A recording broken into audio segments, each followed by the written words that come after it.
Welcome students. Probability class 12th का topic बना रहा हूं और मैं आपका इस चैनल पे बहुत दिल से स्वागत करता हूं। स्टूडेंट्स, ये chapter as comparatively other chapter ध्यान से समझने वाला है क्योंकि इस चैप्टर में पूरी कहानी चलनी है।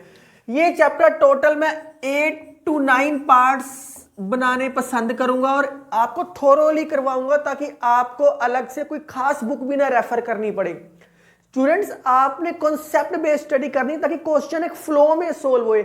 आपके पास कोई भी बुक हो सकती है जिससे आप प्रैक्टिस कर रहे हो या क्वेश्चंस कर रहे हो, उसमें एक प्रॉब्लम है कि इसके क्वेश्चन मिक्स दे रखे हैं। मिक्स का मतलब है कंडीशनल प्रोबेबिलिटी का क्वेश्चन एमटीपी के साथ दे दिया, एमटीपी का बेस थ्योरम में दे दिया। मैं आपको थोरोली डिस्टिंग्विश कराऊंगा कि इसके क्वेश्चन अलग टाइप के करने हैं, इसके क्वेश्चन अलग टाइप के करने हैं।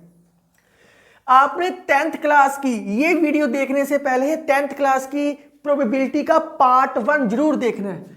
10th क्लास की प्रोबेबिलिटी का पार्ट 1 जरूर देखना है क्योंकि मैं इसके अंदर आपको ये डेफिनेशंस नहीं करवा रहा, ये ऑटोमेटिकली इसके अंदर मैंने करवाई हुई है। सैंपल स्पेस क्या होता है आपने नाम सुना है, इवेंट्स क्या होता है आपने नाम सुना है, ट्रायल्स क्या होते हैं आपने नाम सुना है, आउटकम्स क्या होती है वो भी आपने नाम सुना है, रैंडम एक्सपेरिमेंट क्या होता है वो भी आपने नाम सुना। सारी की सारी कहानी इसके अंदर है। मैं ऐसे करता हूं, इसके आइकन में या डिस्क्रिप्शन में इसका लिंक आपको जरूर दूंगा ताकि पहले आप ये बेसिक डेफिनेशन समझ लो, पार्ट 1 की डेफिनेशंस क्या बोलती है। उसी का एडवांस लेवल मैंने 11th की प्रोबेबिलिटी में कराया है, पर मैं 11th की जो प्रोबेबिलिटी कराई है, जो 2-4 फार्मूले एक्स्ट्रा करवाए हैं, वो मैं इसके अंदर रिपीट कर दूंगा। तो 12th की प्रोबेबिलिटी शुरू करता हूं। डायरेक्ट शुरू करूंगा कंडीशनल प्रोबेबिलिटी से। मैं ये 12th की प्रोबेबिलिटी शुरू होएगी आपकी। स्टूडेंट्स, आपने 10th क्लास में 11th क्लास में एक फार्मूला किया है जिस फार्मूले का नाम था, ई से लिखा है, कई बच्चों ने शायद या ए से लिखा है, favourable cases by total number of cases. मैं क्लास 12th की पूरी प्रोबेबिलिटी इसी एक फार्मूले पे बेस कराऊंगा। आपको बिल्कुल भी दिक्कत नहीं आएगी कि सर ये कैसे किया हुआ है। इसी एक ही फार्मूले की एक्सटेंडेड फॉर्म करवाऊंगा मैं आपको। अब आप सोचोगे सर ये चैप्टर बिल्कुल अलग तरीके से वेरी कर रहा है, क्या ये आपस में अटैच है? यस, ये आपस में सारे टॉपिक्स अटैच है। कैसे अटैच है? कंडीशनल समझ आएगा तो एमटीपी समझना बहुत आसान है, एमटीपी समझ आएगा तो बेस थ्योरम बहुत समझनी आसान है। इसी के अंदर एक लॉ आता है, total law of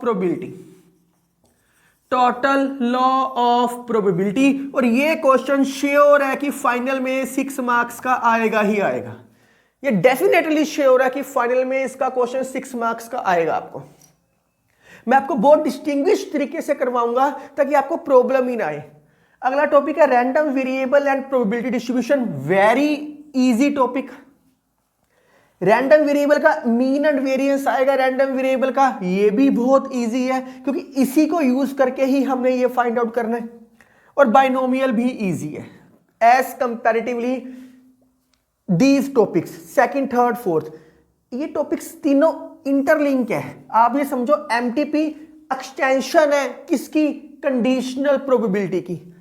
base theorem extension है इनकी, एमटीपी या कंडीशनल प्रोबेबिलिटी की एक्सटेंशन है।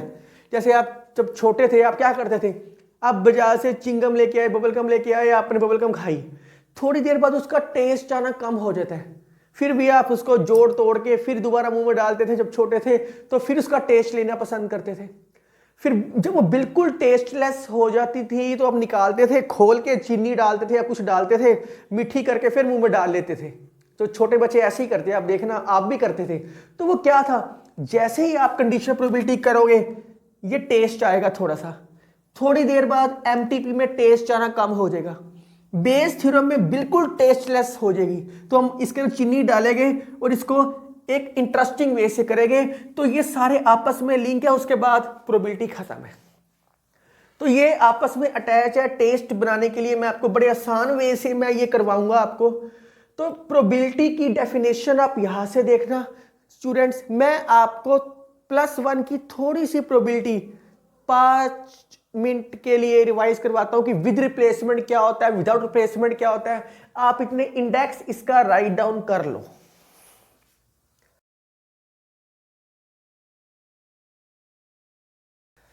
लो जी स्टूडेंट्स, 12th क्लास की प्रोबेबिलिटी शुरू करते हैं। बहुत प्यार से फीलिंग के साथ करना, सारा चैप्टर समझ आएगा।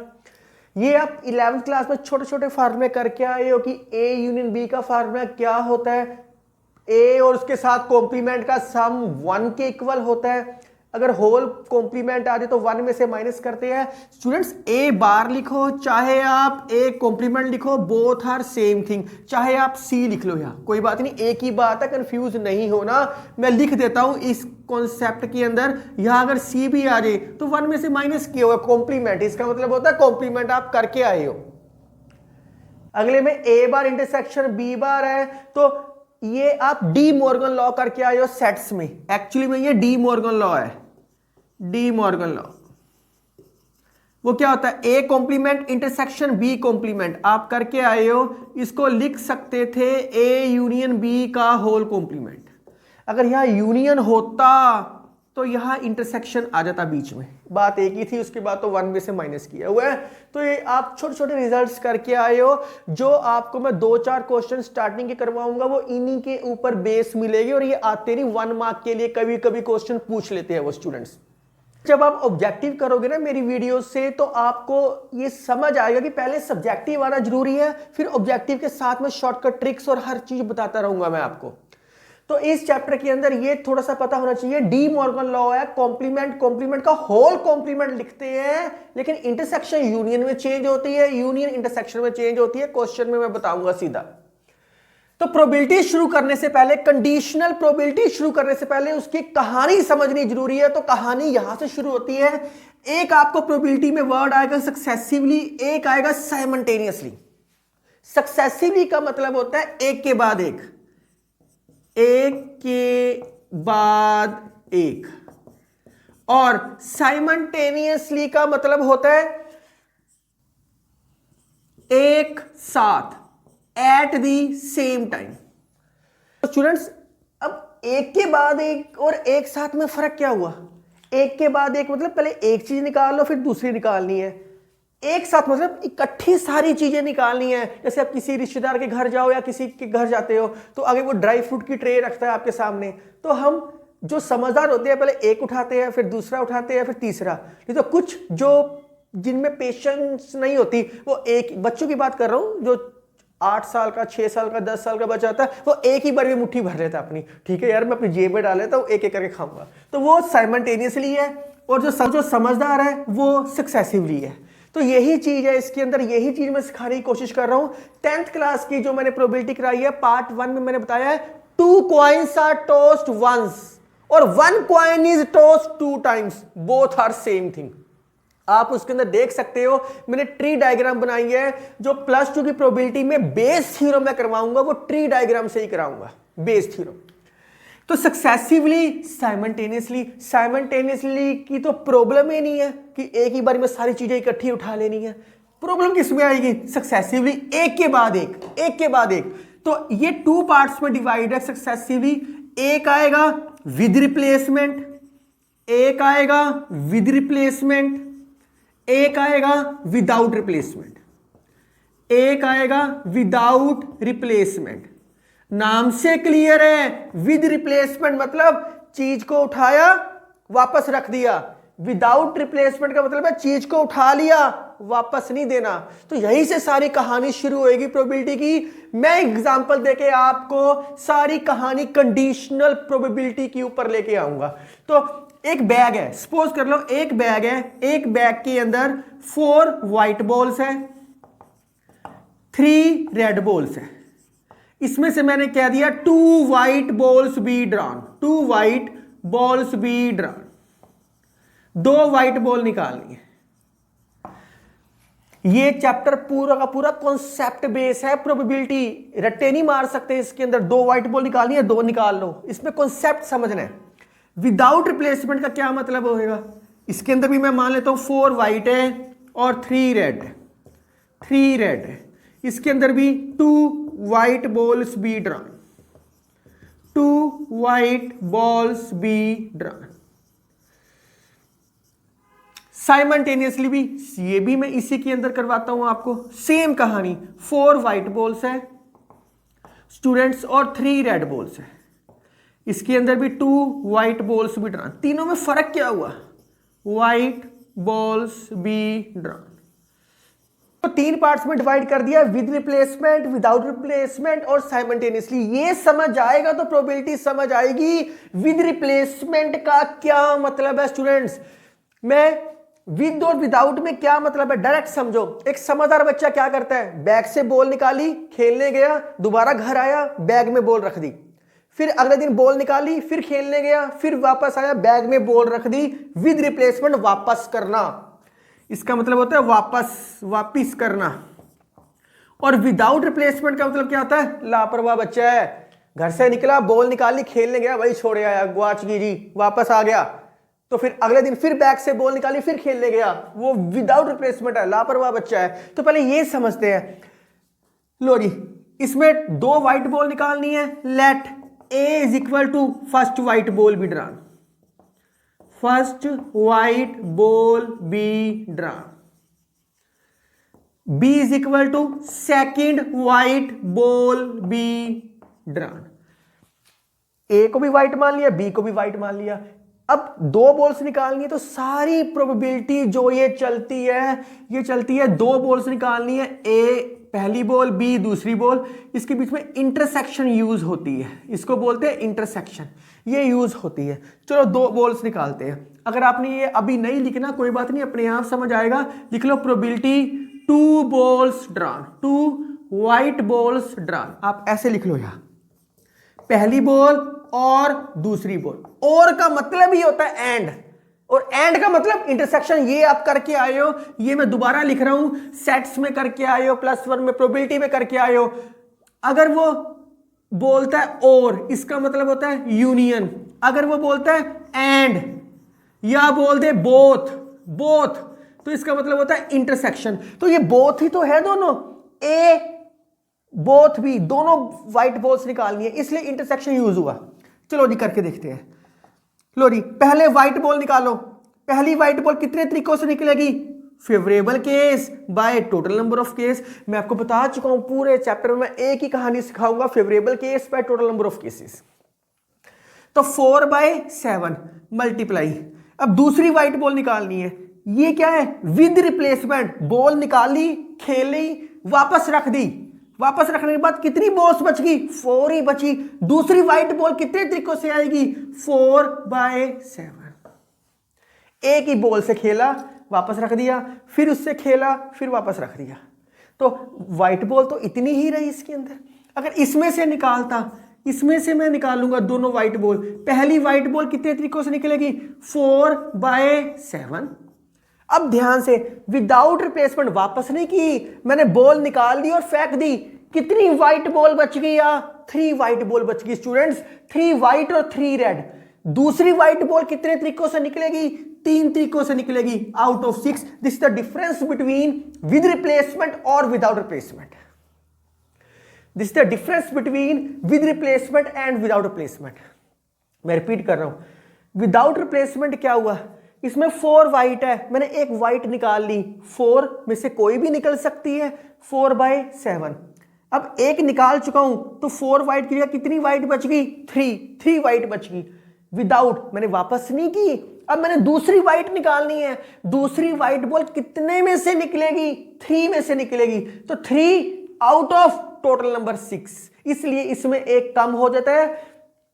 इसी को आगे हम फर्दर डिवाइड करते हैं। पहले थोड़ा सा आगे चलते हैं। साइमल्टेनियसली का क्या मतलब हुआ?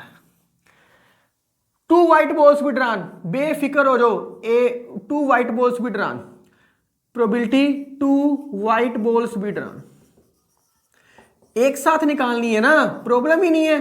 तो दोनों व्हाइट बॉल निकालो, क्या आएगा? 4 में से 2 निकाल दो, 4 में से 2 निकलेगी और 7 में से 2 अपने आप निकल जाएगी। Permutation combination is fully attach with probability. 4 में से 2 निकाल दो, एक साथ का है ना, एक साथ निकाल दो, दोनों इकट्ठी निकाल दो। तो इसमें से सोल्व करो, 4 फैक्टोरियल 2 फैक्टोरियल 4 माइनस 2 का फैक्टोरियल, 7 फैक्टोरियल 2 फैक्टोरियल 7 माइनस 2 का factorial, 4 factorial 2 factorial 2 factorial 7 factorial 2 factorial 5 factorial. ये 2 से 2 कट गया। ये सोल्व करोगे 4 इंटू 3, इसको सोल्व करोगे 7 इंटू 6, 7 इंटू 6। ध्यान से देखो, इस 4/7 4/7, 3/6 3/6, ये सेम नहीं बन गया, ये सेम नहीं बन गया। इसलिए चाहे वो साइमल्टेनियसली वर्ड बोल दे, चाहे वो विदाउट रिप्लेसमेंट बोल दे, एक both are same thing, both are same thing. चाहे वो विदाउट रिप्लेसमेंट बोल दे, चाहे वो साइमल्टेनियसली वर्ड बोल दे, प्रोबेबिलिटी में इसका कोई फर्क नहीं पड़ता। एक ही बात है, दोनों चीजें सेम है, विद रिप्लेसमेंट, विदाउट रिप्लेसमेंट और साइमल्टेनियसली। इसका मतलब आपको अब समझ क्या आया प्रोबेबिलिटी में? एक विद रिप्लेसमेंट समझ आया और एक विदाउट रिप्लेसमेंट समझ आया, ये तो सेम है। इसका मतलब ऐसे क्वेश्चनों को साइमल्टेनियसली या विदाउट रिप्लेसमेंट क्वेश्चन को परमुटेशन कॉम्बिनेशन से भी कर सकते हैं और सीधा भी कर सकते हैं। हम सारे क्वेश्चन सीधे तरीके से करेंगे, इस तरीके से करेंगे। कॉम्बिनेशन का मैं मेथड यूज ही नहीं करूंगा किसी भी क्वेश्चन में। अब आपके दिमाग में आएगा, सर इतनी लंबी कहानी सुना दी आपने, क्या ये हमारी प्लस 2 के साथ डील करता है? यस, ये ही प्लस 2 के साथ डील करता है। यही चीज अब आपकी बन गई कंडीशनल प्रोबेबिलिटी। अब यही से कहानी मैं शुरू करवाऊंगा, कंडीशनल प्रोबेबिलिटी। जैसे पुरानी पिक्चरों में हीरो की बैक स्टोरी दिखाते हैं और फिर वो हीरो भागता भागता बड़ा हो जाता है, तो ये हम भागते भागते बड़े हो गए। कंडीशनल प्रोबेबिलिटी से सारी कहानी शुरू हो रही है। और विद रिप्लेसमेंट वाला जो कॉन्सेप्ट है, ये कॉन्सेप्ट बेस्ड है इंडिपेंडेंट इवेंट्स। अब जब कहानी आएगी तो अपने आप समझ आएगा, इंडिपेंडेंट इवेंट्स, चाहे वो इंडिपेंडेंट इवेंट्स बोल दे, चाहे विद रिप्लेसमेंट बोल दे। इंडिपेंडेंट का मतलब होता है जो एक दूसरे पे डिपेंड ना हो। मैंने पहली बॉल निकाली मल्टीप्लाई, फिर दूसरी बॉल निकाल दी, कोई फर्क ही नहीं पड़ा एक दूसरे के ऊपर। इसके अंदर मैंने पहले क्या निकाला? प्रोबेबिलिटी ऑफ ए, एक ही प्रोबेबिलिटी निकाली ना, फर्स्ट बॉल भी ड्रॉन, एक ही प्रोबेबिलिटी निकाली। फिर सेकंड व्हाइट बॉल भी निकाली है, सेकंड व्हाइट बॉल निकालने के लिए बी है, बी प्रोबेबिलिटी बी निकाली। बी निकालने के लिए किसको यूज किया? ए को यूज किया, क्योंकि ए तो निकल चुका था ना। बी निकालने के लिए ए की कंडीशन को यूज किया। This is called condition of probability. यही से मैं चैप्टर शुरू करवा रहा हूं। आप पहले इतना राइट डाउन कर लीजिए।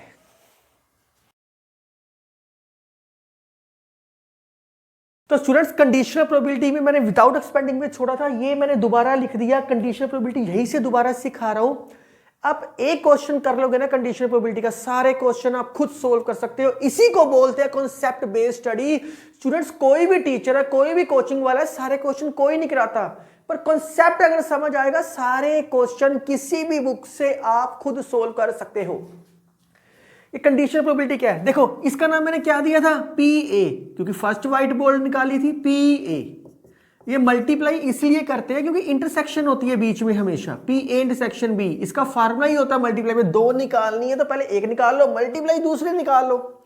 उसने ये थोड़ी कहा है पहले एक निकाल लो प्लस फिर अगले दिन दूसरी निकालो, ऐसे तो उसने कहा ही नहीं। प्रोबेबिलिटी, यही लॉजिकल थिंकिंग है प्रोबेबिलिटी में, यही logical thinking permutation and combination के अंदर थी आपकी। तो 3/6। अब देखो, बहुत ध्यान से सुनना, ये क्या है? सेकंड व्हाइट बॉल को बी माना है, प्रोबेबिलिटी बी निकाल रहे हैं, लेकिन क्या इसके अंदर ए को यूज की है?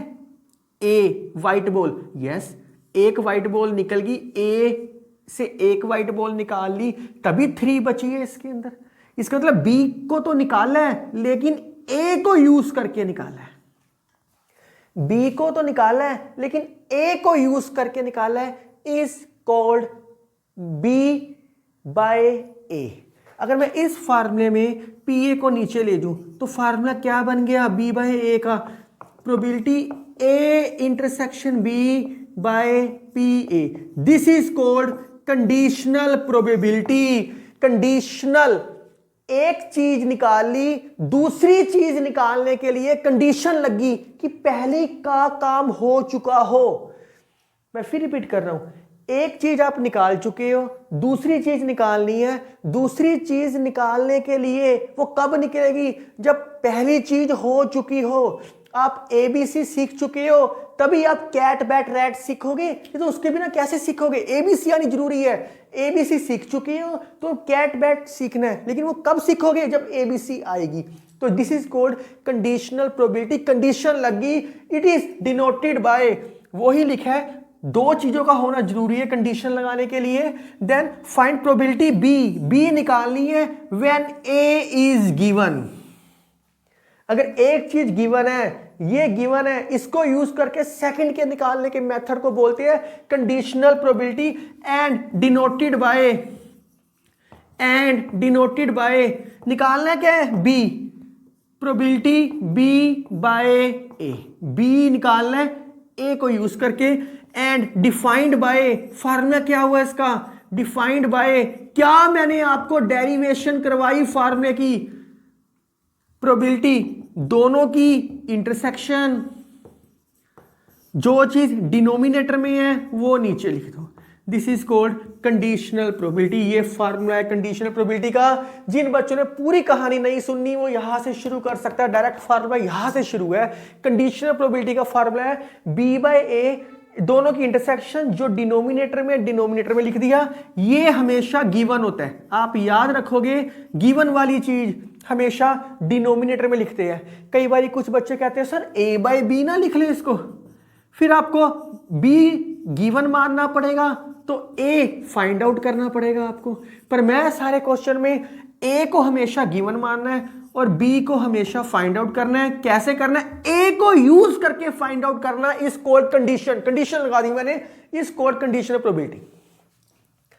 तो इसका वर्किंग रूल है, बहुत आसान है। हर क्वेश्चन का सेम पैटर्न कराऊंगा, सारे क्वेश्चन इसी पैटर्न से करने हैं। Step 1, right the sample space. Right the sample space. कई बच्चे कंफ्यूज होते हैं, सर यह A गिवन है तो A आया, अगर यह B होता तो यह B आ जाता, ऊपर A आ जाता। Right the sample space. Step 2, सारे क्वेश्चन का same pattern, find A, B find out करना है।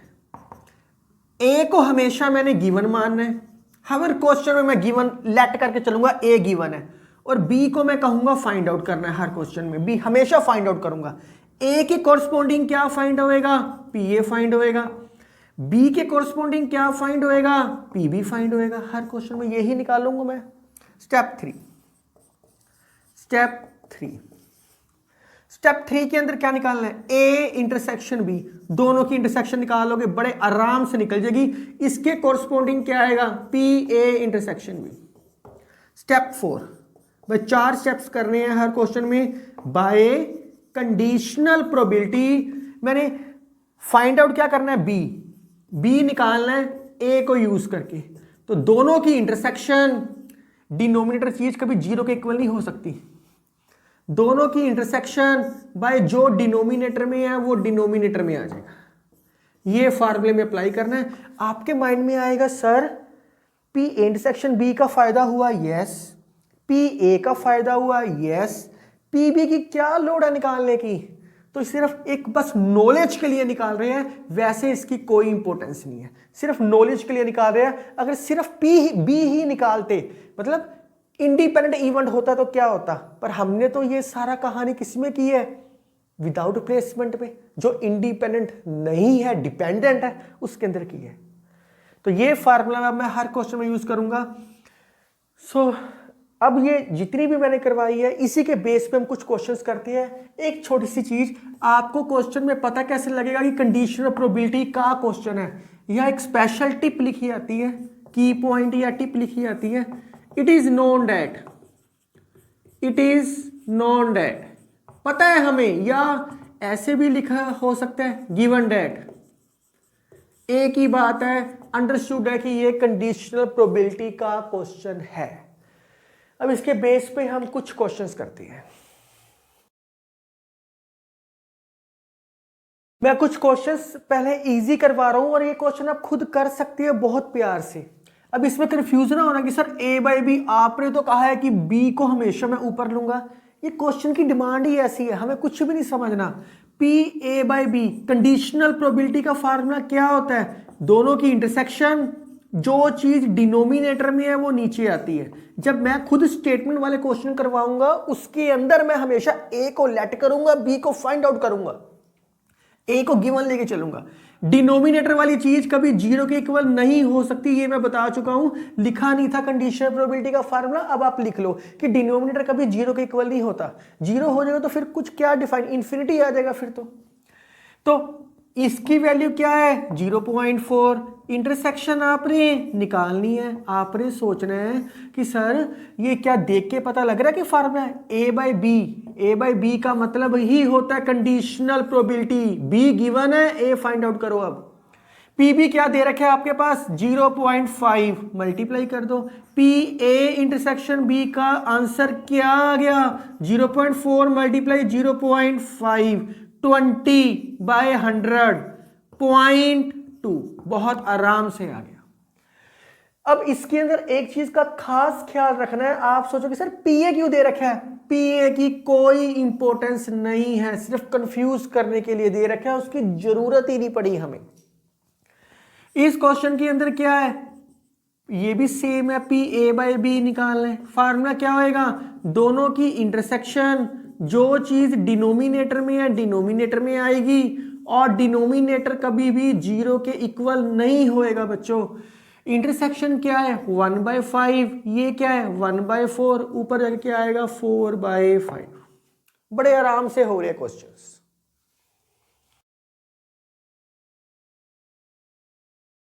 ये क्वेश्चन वैसे आप +1 में करके आए हो, फिर भी ऐसे इजी क्वेश्चंस है, थोड़े बहुत देख सकते हो आप। ये दे रखा है नॉट ए। नॉट ए का मतलब होता है कॉम्प्लीमेंट, ए कॉम्प्लीमेंट 0.7। अगर मैं इसमें पी ए निकालूं तो उसका फार्मूला क्या लिखवाया आपने? 1 minus P A bar, 1 minus 0.7, 0.3। बहुत आराम से हो रहा है। आपने जो 7th 8th 9th 10th 11th में प्रोबेबिलिटी की है और ये कर रहे हो, वो सारा बेसिक है +2 की प्रोबेबिलिटी के लिए, और जो बीएससी की प्रोबेबिलिटी करोगे वो सारी बेसिक है, +2 की प्रोबेबिलिटी बीएससी के लिए बेसिक है। प्रोबेबिलिटी चैप्टर इतना फेमस है, एक बहुत सारी मूवीज भी इसके ऊपर बनी है, जैसे अमिताभ बच्चन की 3 पत्ती मूवी, वो 3 पत्ती मूवी इसी के ऊपर बेस है। प्रोबेबिलिटी कैलकुलेशंस, कितने ऑप्शंस हो सकते हैं हमारे पास। या एक वो मूवी आई है स्पेशली, अभी 10वीं मूवी आई थी अभिषेक बच्चन की, तो उसमें वो सबसे पहले अभिषेक बच्चन को सर्कल या क्वाड्रिलेटरल सिखा रहा होता है, नहीं समझ आता, लेकिन उसके बाद जब वो उसको प्रोबेबिलिटी का कॉन्सेप्ट सिखाता है फिर उसको प्रोबेबिलिटी समझ आनी शुरू हो जाती है। तो प्रोबेबिलिटी का कॉन्सेप्ट ही ऐसे चलता है आपका। प्रोबेबिलिटी बी बाई ए दे रखी है, ए बाई बी निकालनी है। चलो पी ए निकाल लिया, पी बी निकाल लिया, प्रोबेबिलिटी बी बाई ए, इसका क्या मतलब हुआ? प्रोबेबिलिटी बी बाई ए का मतलब हुआ दोनों की इंटरसेक्शन। अब ये ना कहना कि सर बी इंटरसेक्शन ए लिख दो, एक ही बात है, ए इंटरसेक्शन बी लिखो या बी इंटरसेक्शन ए लिखो, जो डिनोमिनेटर में है डिनोमिनेटर में। पी बी बाई ए की वैल्यू क्या दे रखी है? 0.5, intersection A intersection B. P A की वैल्यू क्या दे रखी है आपके पास? 0.3, मल्टीप्लाई कर दो तो दोनों की इंटरसेक्शन क्या आ गई? 0.5 मल्टीप्लाई 0.3, 0.15। आप सोचोगे सर इंटरसेक्शन क्यों निकाली? क्योंकि हमें ए बाई बी चाहिए था, बस। Now probability A by B का फार्मूला क्या आएगा? दोनों की इंटरसेक्शन, जो चीज डिनोमिनेटर में है डिनोमिनेटर में आएगी। इंटरसेक्शन क्या है? 0.50, और बी क्या है? 0.7, 15/100, 7/10। तो ये ऊपर जाके क्या होएगा? 15/70 आ गया, बहुत आराम से। यूनियन का फार्मूला क्या किया आपने?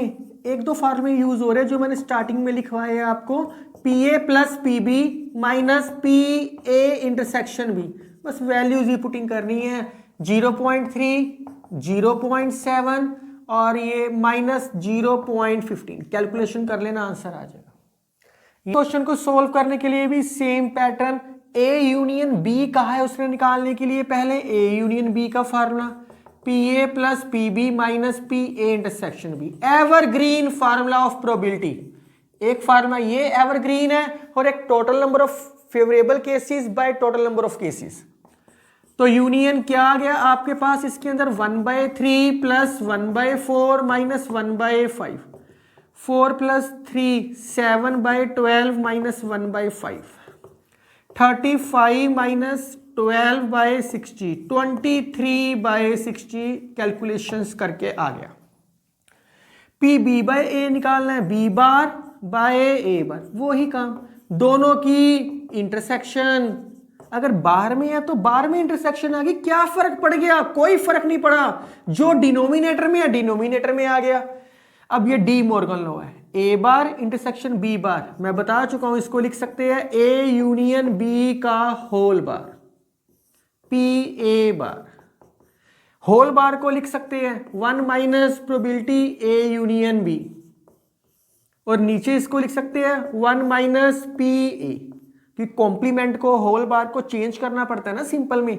तो 1 माइनस इसका फार्मूला क्या है 23/60, और 1 माइनस प्रोबेबिलिटी ए क्या है 1/3। अब तो कैलकुलेशंस ही है, सिर्फ कैलकुलेशंस करनी है। 3 माइनस 1/3 तो 40 37/60/2/3, बस कटिंग कर लो, आंसर आ गया आपका इजीली आंसर आ गया।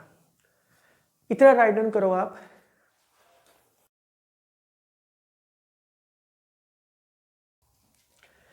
स्टूडेंट्स पिछले क्वेश्चन में 0.3 प्लस 0.7 माइनस 0.15 लिखा था मैंने, तो ये क्या आएगा 1.0 माइनस 0.15, तो ये 1 लिख लेना, मैं 100 लिख गया था, तो 0.85 आंसर है इसके अंदर।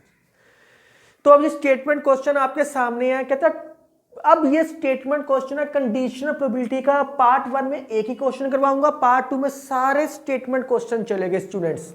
तो बहुत आसान वे से मैं बता रहा हूं, मैंने पहले वर्किंग रूल लिख लिया, स्टेप 1, स्टेप 2, स्टेप 3, स्टेप 4, मैंने यही लिखवाया वर्किंग रूल में कंडीशनल प्रोबेबिलिटी में। क्वेश्चन में कहता है 2 coins are tossed, sample space बना लो, वेरी सिंपल। 2 कॉइन्स के टॉस की सैंपल स्पेस क्या है HH, HT, TH, TT, 2 coin को टॉस किया, ये सैंपल स्पेस आ गया। अब क्वेश्चन की स्टेटमेंट में वो आपको कह रहा है कि what is the probability of getting 2 head, what is the probability of getting 2 heads। तो 2 हेड वाले क्या कह रहे हैं, what is the probability, मतलब फाइंड आउट करना है 2 हेड वाले। 2 हेड वाले कौन से केस है, एक ही केस है, HH आएगा, यहाँ बिल्कुल एक ही आएगा, HH आएगा। कहता है इट इज नोन दैट, यहां से कहानी बिल्कुल क्लियर है कि कंडीशनल प्रोबेबिलिटी का क्वेश्चन है, इट इज नोन दैट। तो नोन दैट क्या है, 1 head comes up, at least 1 head comes up. तो कौन कौन से केस आएंगे, एट लीस्ट 1 हेड, HT आ गया, TH आ गया, एट लीस्ट 1 हेड, कम से कम एक, ज्यादा से ज्यादा 2 भी हो सकते हैं, HH आ गया, at least 1 head comes up. तो ये केस आगे सैंपल स्पेस में से आए। इसके कॉरस्पॉन्डिंग PA क्या आ गया, कितने केस हैं 3 आउट ऑफ 4। इसमें क्या आएगा, कितने केस हैं 1 आउट ऑफ 4। इंटरसेक्शन क्या है दोनों में, HH, एक ही केस की इंटरसेक्शन है, कॉमन चीज एक ही है, 1 आउट ऑफ 4।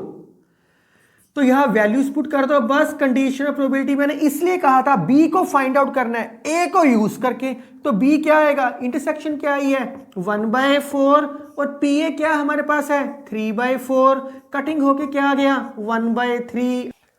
तो इसमें PA की जरूरत थी, PB की कोई जरूरत नहीं थी, तो लिखने की जरूरत नहीं है, पर आप लिख ला करो। तो स्टूडेंट्स ऐसे करो, यहाँ एक लाइन नहीं मार लो ताकि कंफ्यूजन ही ना हो। हर क्वेश्चन में A के PA, PB और P इंटरसेक्शन B निकालना है हर क्वेश्चन में। तो ये स्टेटमेंट क्वेश्चंस है, पार्ट 2 में सारे के सारे आपको स्टेटमेंट क्वेश्चंस मिलेंगे और आप सारे खुद सोल्व कर सकते हैं कंडीशनल प्रोबेबिलिटी के। अब तो आप मेरे साथ बने रहो, अगले क्वेश्चन स्टेटमेंट के पार्ट 2 में करेंगे। Thank you, take care, write down.